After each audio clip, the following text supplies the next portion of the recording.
Assalamualaikum warahmatullahi wabarakatuh. Alhamdulillahi nahmaduhu wa nasta'inuhu wa nu'minu bihi wa natawakkalu alaihi wa nastaghfiruhu wa natubu ilaihi wa na'udzu billahi min syururi anfusina wa min sayyiati a'malina. May yahdihillahu fala mudhillalah wa may yudlil fala hadiyalah. Wa asyhadu an la ilaha illallah wahdahu la syarika lah wa asyhadu anna Muhammadan abduhu wa rasuluh. Allahumma fashalli wa sallim wa barik wa tarahham wa tahannan ala abdika wa rasulika sayyidina wa maulana Muhammadin wa ala alihi wa sahbihi wa man tabi'ahu huda, amma ba'd. Hadaratil afadil sadatil masyayikh wal asatidzah al aizza dimaizukum. Yang terhormat dan yang saya hormati para sesepuh, bini sepuh, tokoh-tokoh masyarakat dan para santri-santri, hadirin hadirat yang ikut hadir secara virtual pada saat ini, rahimakumullah. Pertama-tama saya harus memanjatkan puji syukur kehadirat Allah Subhanahu wa Ta'ala bahwa dalam masa pandemi, masa berjarak dengan manusia ini, saya diberi kesempatan untuk ikut bil barokah memperingati haulnya Simbah Mutamakin. Simbah Mutamakin atau yang nama aslinya Sumo Hadiwijaya, putra Raden Benowo, yang lahir pada abad ke-17 zaman pemerintahannya Amangkurat keempat. Mudah-mudahan kita mendapat berkahnya, pertemuan kita diridhoi oleh Allah Subhanahu wa Ta'ala dan bermanfaat adanya. Kita sebagai anak-anak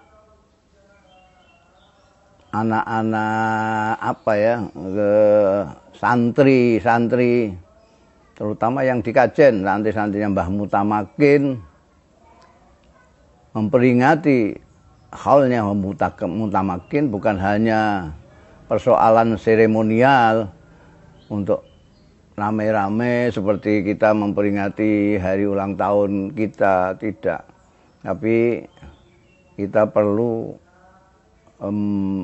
seperti halnya kalau kita melakukan kegiatan peringatan Maulid Nabi Sallallahu Alaihi Wasallam dan haulnya para ulama-ulama, kita perlu mengkaji ulang terutama ajaran dan contoh-contoh yang diberikan oleh tokoh yang kita hauli, dalam hal ini Simbah Mutamakin.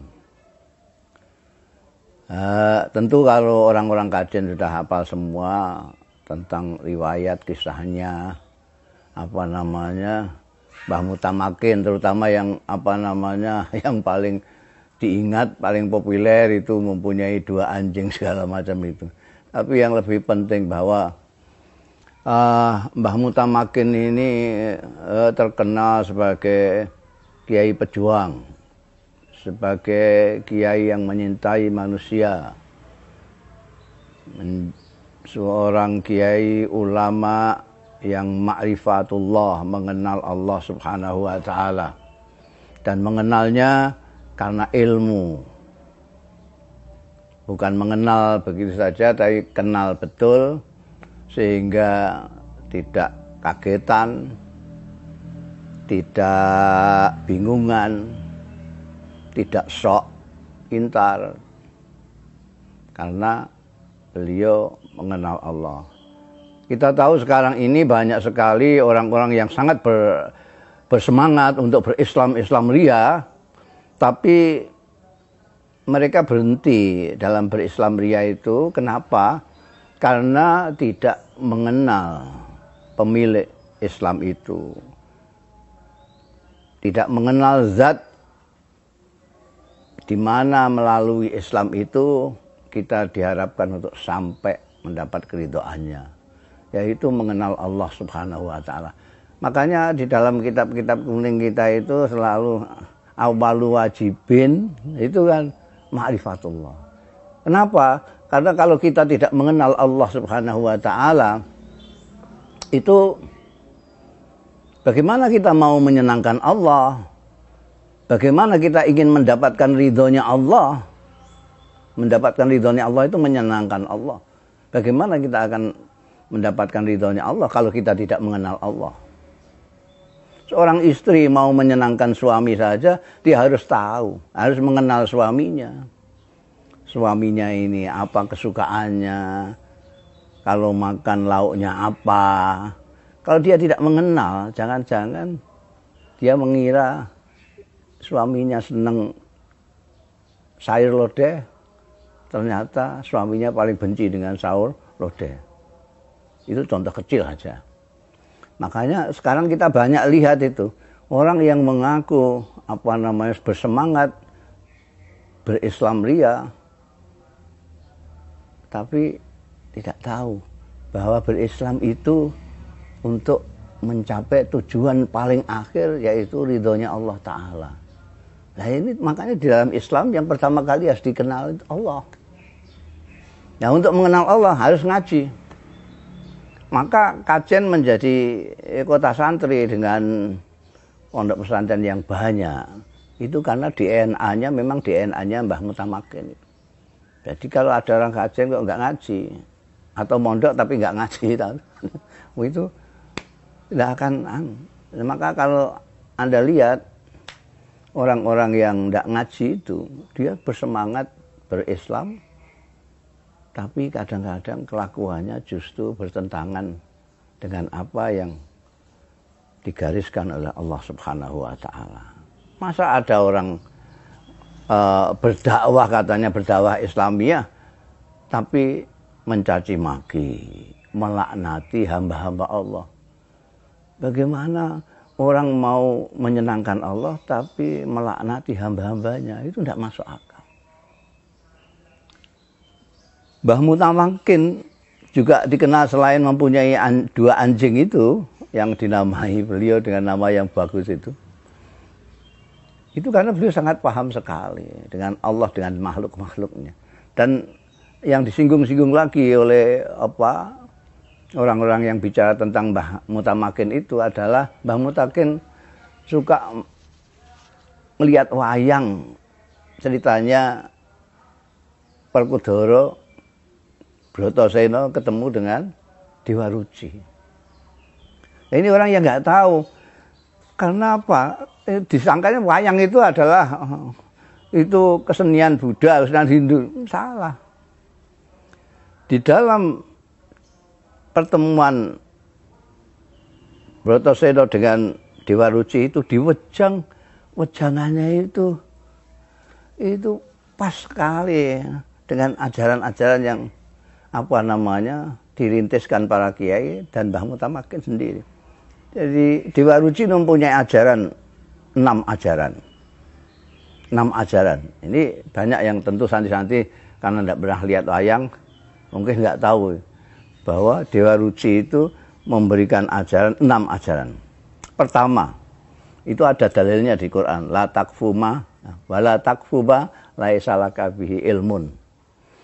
Tidak, Anda jangan sampai melakukan sesuatu apapun, ngomong sesuatu, bertindak sesuatu sebelum kamu ngerti, paham betul yang kamu omongkan itu apa, yang akan kamu laksanakan itu apa.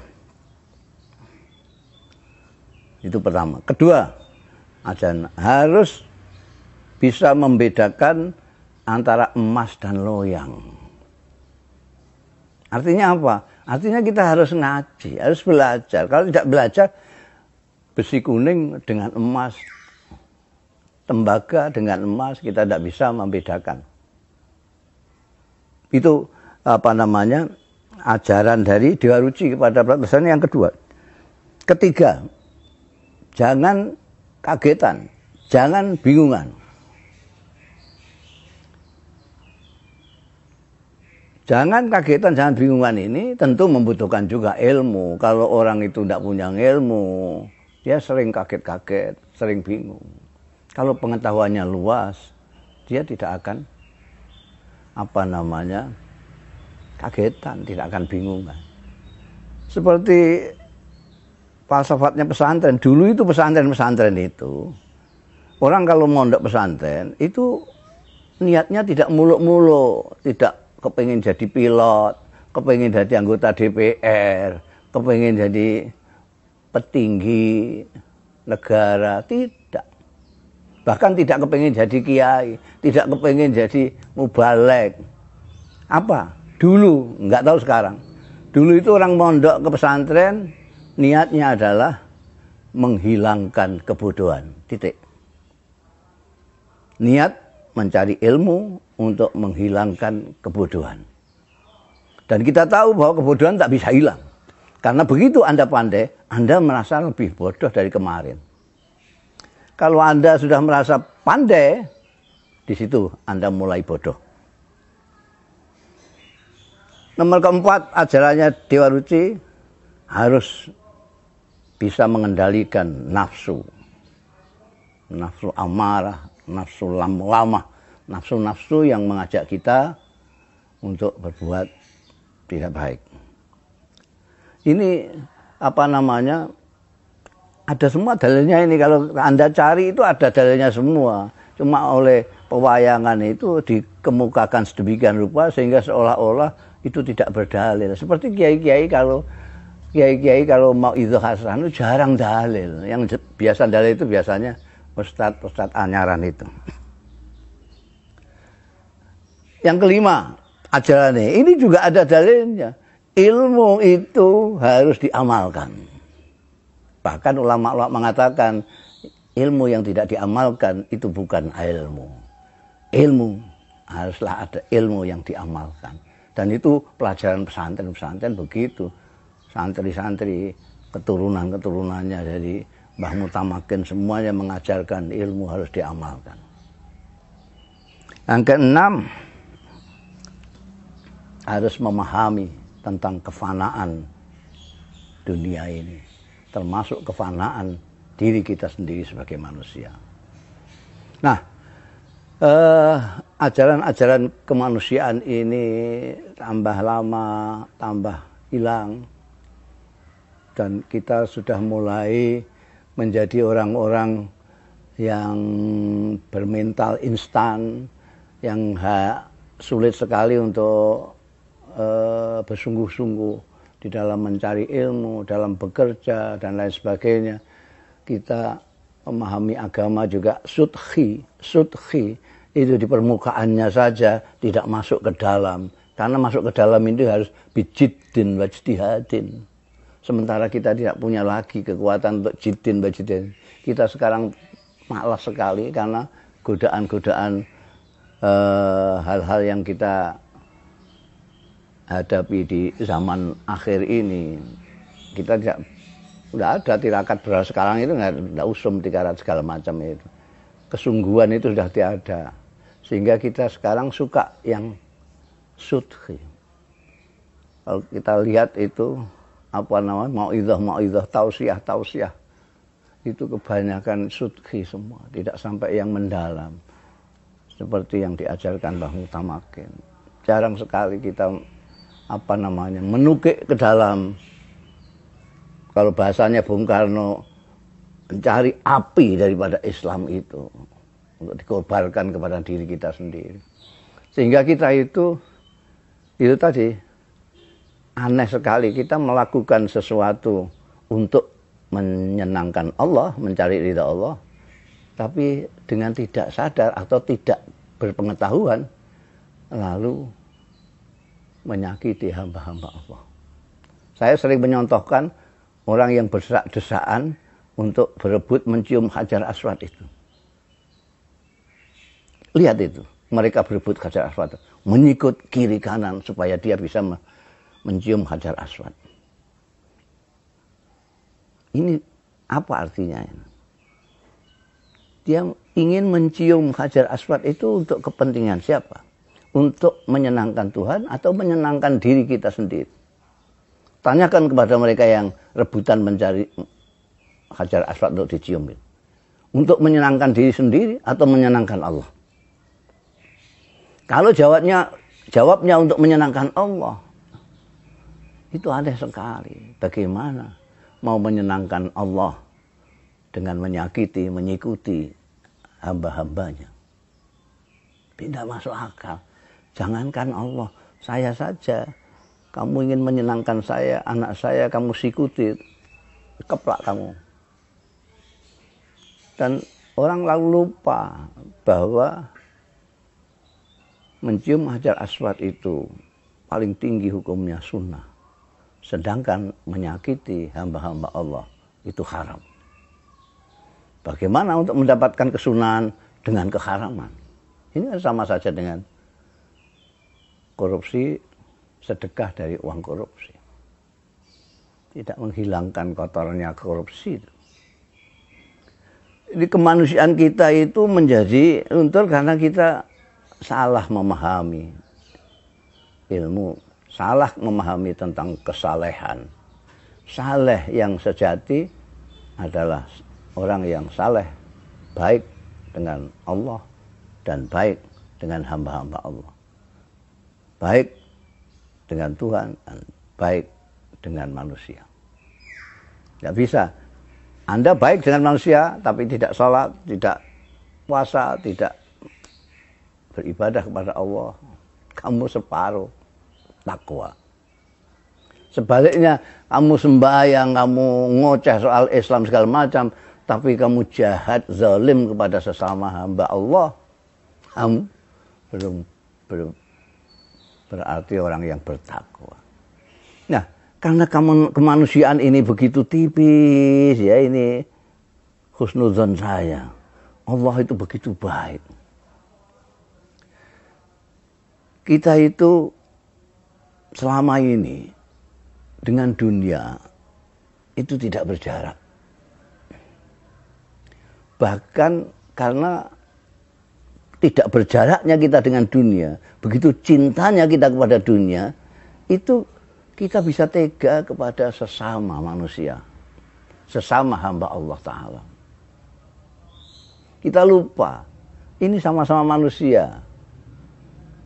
Dan kita lupa kepada ajaran Kanjeng Nabi Muhammad sallallahu alaihi wasallam. La yu'minu ahadukum hatta yuhibba li akhihi ma yuhibbu li nafsihi. Ini seringkali termasuk ustadz-ustadz keliru mengartikan hadis ini. Diartikan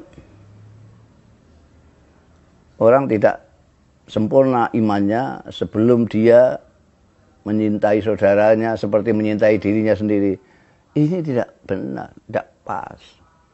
Karena kalau artinya begitu, redaksinya tentu la yu'minu ahadukum hatta yuhibba akhahu kama yuhibbu nafsahu. Ini tidak. Hatta yuhibba li akhihi ma yuhibbu li nafsihi. Jadi kalau seperti contoh saya tadi, kalau saudara kita kalau kita senang mencium Hajar Aswad, kita harus senang juga kalau saudara kita bisa mencium Hajar Aswad. Kalau kita senang dihormati, kita harus senang juga kalau saudara kita dihormati. Ini ajaran Kanjeng Nabi. Tapi itu semua karena kedekatan kita dengan dunia yang tidak berjarak sama sekali itu, ini lupa semua, termasuk orang Islam terhadap ajarannya. Maka karena kebaikan Allah Subhanahu wa Ta'ala, maka Allah memberi pelajaran dahsyat kepada kita. Adanya pandemi sekarang ini. Sekarang ini kita dibuat sedemikian rupa harus berjarak dengan dunia. Bahkan kita dengan sesama pun disuruh berjarak. Ya, berjarak. Ini pelajaran yang perlu kita cerdasi. Orang yang tidak pernah piknik itu menyangka bahwa pandemi ini itu hanya di Indonesia. Bahkan ada yang menyangka bahwa pandemi ini hanya di dusunnya sendiri saja. Padahal ini di seluruh dunia. Di Timur Tengah, di Eropa, di Amerika, di Mekah Al-Mukarramah. Itu semuanya terkena dampak. Semuanya. Kalau kemarin itu masjid hanya dijadikan untuk kepentingan diri sendiri, tidak untuk kepentingannya Allah. Katanya masjid itu adalah rumah Allah Ta'ala. Sekarang rasakan kamu misalnya. Sekarang kalau kita rindu kepada masjid, rindu bersama-sama dengan orang, itu rindu yang macam apa sekarang? Kita sekarang diingatkan, kita itu sama. Kullukum min Adam, wa Adam min turab.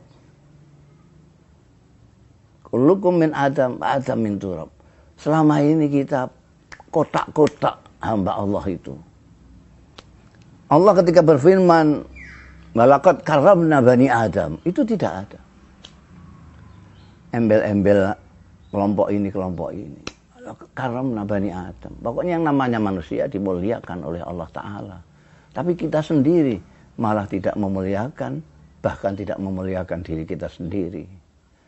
Jadi saya kira penting sekali lagi, penting sekali kita mencermati, mengkaji tidak hanya apa yang kita baca dari kitab, tapi apa yang kita baca dari situasi, dari perilaku, dari contoh-contoh dan ajaran-ajaran pendahulu kita seperti tokoh yang kita peringati saat ini, Mbah Mutamakin. Dengan demikian kita tidak sia-sia dalam melakukan kegiatan memperingati haul beliau. Kita akan mendapatkan sesuatu yang berharga yang dapat kita jadikan pegangan hidup selanjutnya. Mudah-mudahan ada manfaatnya. Terima kasih atas perhatian Anda sekalian. Wallahu yuwaffiquna ila ma fi khairul Islam wal muslimin. Khairu nahdlatil ulama wa nahdin wa khairu Indonesia wa Indonesiyin. Wa astaghfirullahal azim li wa lakum. Wal afu minkum. Wassalamualaikum warahmatullahi wabarakatuh.